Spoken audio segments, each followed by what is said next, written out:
Aujourd'hui, il y a des pépites françaises qui sont des entreprises remarquables, qui ont des technologies au top. Aujourd'hui, il est regrettable que l'État français continue à acheter des solutions américaines ou des solutions israéliennes dans des proportions qui sont 80-20. Ouais.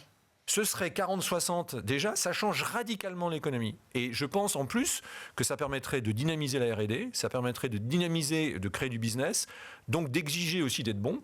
Et donc, c'est un effet vertueux. Et je pense que la prise de conscience comme quoi, collectivement, nous avons un rôle, M. Pouyanné a pris une décision, a dit quelque chose.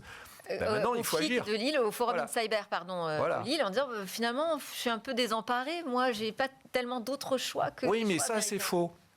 Ça, je le dis depuis très très longtemps, c'est faux. Aujourd'hui, on se cristallise principalement sur Microsoft 365, où on dit qu'il n'y a pas de solution alternative. Je ne vais même pas rentrer dans ce débat, parce que je pense qu'il en existe.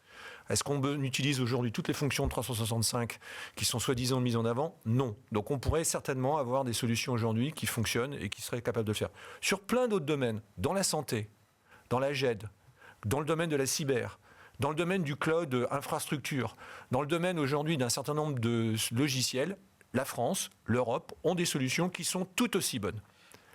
Et j'ai envie de dire, commençons par là. Si aujourd'hui c'est compliqué, et pourquoi s'arrêter à 365 pour dire « Ah, c'est l'excuse » et donc, j'ai envie de dire, parfois il y a une fainéantise intellectuelle, et le syndrome d'IBM qu'on a connu dans les années 80, on l'a maintenant dans les GAFAM et on l'a dans les grands éditeurs. Ah, et un directeur informatique ne sera jamais condamné s'il choisit ces solutions qui sont des monopoles de fait.